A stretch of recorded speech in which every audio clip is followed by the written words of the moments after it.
నోయిడాలో దారుణ ఘటన జరిగింది. అదనపు కట్నం కోసం భర్త దురాగతం. భార్యకు నిప్పంటించాడు భర్త విపిన్. అత్త కూడా నిక్కి చికిత్స పొందుతూ చనిపోయింది. భర్త విపిన్, అత్త దయ ఇద్దరు అరెస్ట్ అయ్యారు. హత్య వీడియో సోషల్ మీడియాలో వైరల్ అయింది. సీన్ రీకన్స్ట్రక్షన్లో పిస్టల్ లాక్కున్నాడు పోలీసుల దగ్గర నుంచే విపిన్. నిందితుడి కాలికి బుల్లెట్ గాయమైంది.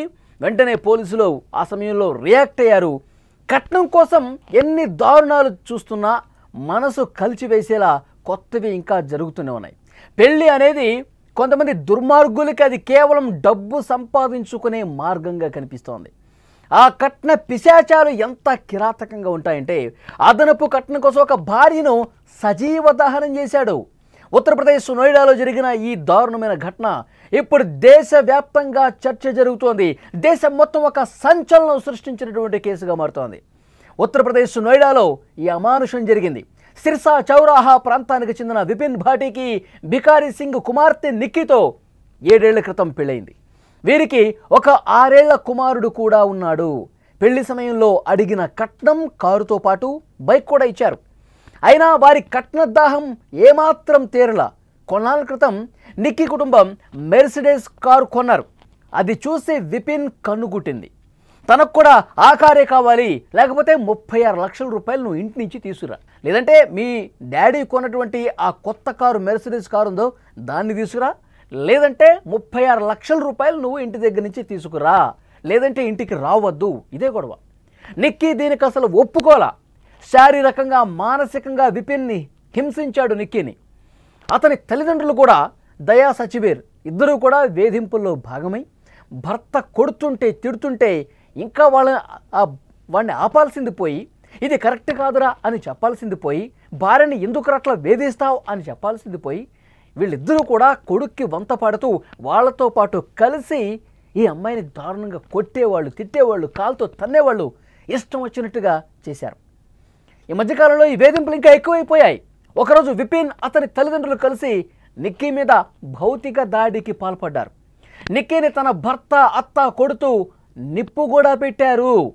నిప్పు కూడా పెట్టి ఆమె సొంత అక్క కాంచన వీడియో రికార్డ్ చేసింది.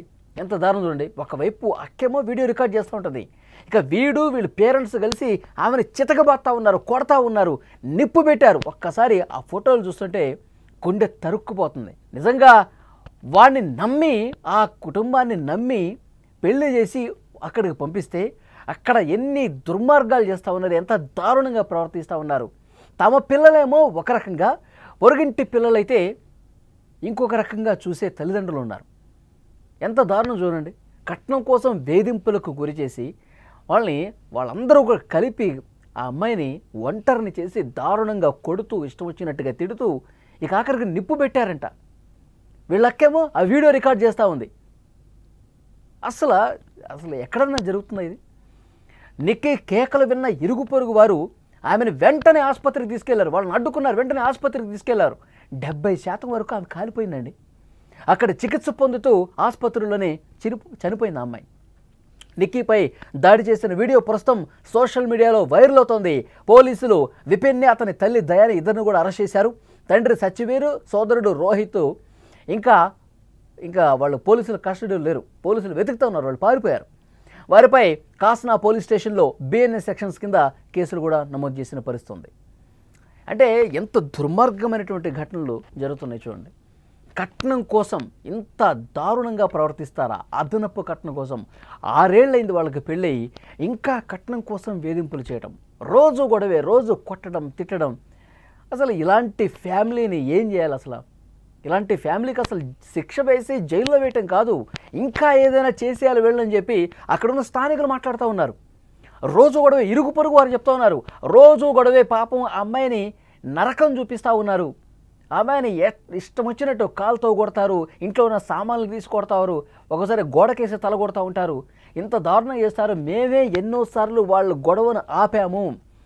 ఇక పిచ్చి పీక్స్కి వెళ్ళిపోయి వాళ్ళు ఎంత దారుణంగా శారీరకంగా దాడులు చేశారంటే వాళ్ళ ఇంట్లో పేరెంట్స్ కూడా చెప్పుకొని ఎన్నిసార్లు బాధపడ్డా, మరి పెళ్ళి 6 సంవత్సరాలు అవుతుంది, పిల్లలు ఉన్నారు, జీవితం ఎందుకు నాశనం చేసుకోవటం, వాళ్ళు ఏదో విధంగా మారే విధంగా మనమే ప్రయత్నం చేయాలి, వాళ్ళలో మార్పు వస్తుంది వస్తుంది వస్తుంది అని చెప్పి వెయిట్ చేశారు. కానీ మార్పు రాలా, చంపే వరకు వచ్చారు.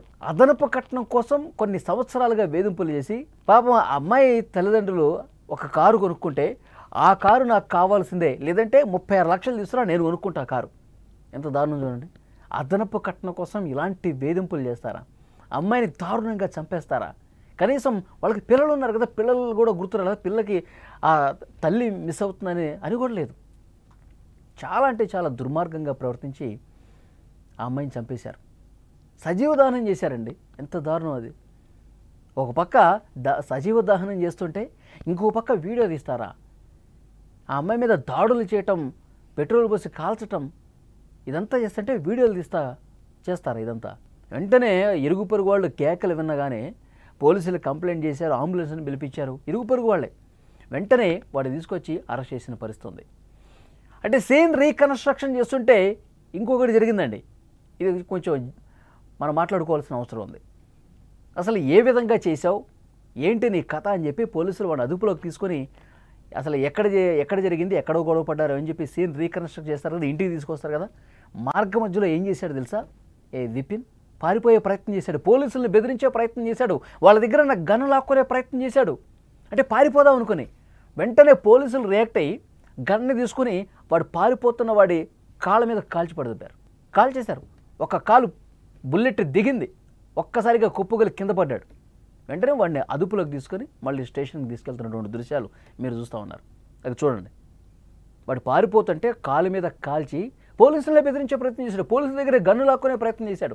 గన్ను ఇక వాడి చేతికి రాకపోయేసరికి ఇక పరిగెత్తి పారిపోదాం అనుకున్న సమయంలో పోలీసులు చాలా వేగంగా స్పందించి వాడిని ఒక్కసారిగా కాళ్ళ మీద కాలిస్తే కింద పడిపోయాడు. వాడిని ఇప్పుడు స్టేషన్కి తీసుకెళ్తా ఉన్నారు. చూసారా, పోలీసులు అంటే కూడా లెక్కలేదు, పోలీసుల మీద కూడా దాడులు చేసే ప్రయత్నం చేశాడు. ఇలాంటి నీచ్ కమీనేని ఏం చేయాలి? ఇలాంటి వెధవల్ని ఏం చేయాలి? ఏం చేస్తే ఆ ఫ్యామిలీ కూడా అట్లాగే తయారైంది. వాళ్ళ తల్లిదండ్రులు కూడా పాపం నిక్కీని ఎన్ని ఇబ్బందులు పెట్టారో, 6 సంవత్సరాల పాటు నరకం చూపించారు. కోడల్ని వాడు కొడతా ఉంటే తిడతా ఉంటే ఇది కరెక్ట్ కాదురా. ఇప్పుడు ఆ తల్లి కూడా, విపిన్ తల్లి కూడా ఒక ఇంటి నుంచి వచ్చిందే కదా, వేరే ఇంటి నుంచి ఈ ఇంటికి వచ్చింది కదా, ఈ ఇంటి కోడలు కదా. మరి ఎక్కడో పుట్టి ఎక్కడో పెరిగి మనల్ని నమ్ముకొని మన ఫ్యామిలీలోకి వచ్చినటువంటి ఒక అమ్మాయిని ఎంత జాగ్రత్త చూసుకోవాలి? అంటే నీకు పుట్టిన కూతురైతేనేమో ఒక రకంగా, వేరే వాళ్ళ నుంచి నీకు కోడలుగా వచ్చినటువంటి అమ్మాయి ఏమో ఇంకో రకంగా ట్రీట్ చేస్తారా? ఎంత దారుణం చూడండి. చాలా చోట్ల జరుగుతోంది ఇది. కూతురు అంటే ఒకటి, కోడలంటే ఒక తీరును చూసే పరిస్థితి ఉంది. ఇలాంటి కుటుంబాలు ఉన్న వాళ్ళని, ఇలాంటి తల్లులను కూడా అనకూడదు వీళ్ళని, ఇలాంటి సైకో మనస్తత్వం ఉన్న వాళ్ళని, మానసిక రోగులు వీళ్ళు, మానసికంగా దిగజారిపోయారు వీళ్ళు. డబ్బే కావాలి, మనకు ఆస్తులే కావాలి, విలాసవంతమైనటువంటి వస్తువులు కావాలి, వేరే వాళ్ళు ఏ విధంగా నాశనం అయిపోయినా పర్లా, మన సుఖాలు, మన సౌలభ్యాలు, మన సౌకర్యాలు మనకు కావాలి. అదేవిధంగా ఉంది ఈ ఫ్యామిలీని. అసలు ఏం చేస్తే కరెక్ట్? మీరు తప్పకుండా కామెంట్ రూపంలో తెలియజేయండి. ఈ విపిన్ అనేటువంటి భర్తని, వాళ్ళ పేరెంట్స్ని ఎలాంటి శిక్ష వేస్తే కరెక్టు? ఇక అదనపు కట్నం కోసం వేధించే వాళ్ళు ఉండకూడదు అంటే, మన ఇంటికి వచ్చినటువంటి ఒక అమ్మాయికి రక్షణ ఉండాలంటే ఎలాంటి చట్టాలు ఉండాలి? ఇలాంటి దుర్మార్గులు, ఇలాంటి కుటుంబ సభ్యుల్ని ఏం చేస్తే కరెక్టు? కామెంట్ రూపంలో తెలియజేయండి. जो उसके बिना एक पल भी नहीं रहता, उसने ये सारी चीजें आंखों से देखी थी। अभी साहब ने क्या देखा था बताना बेटा?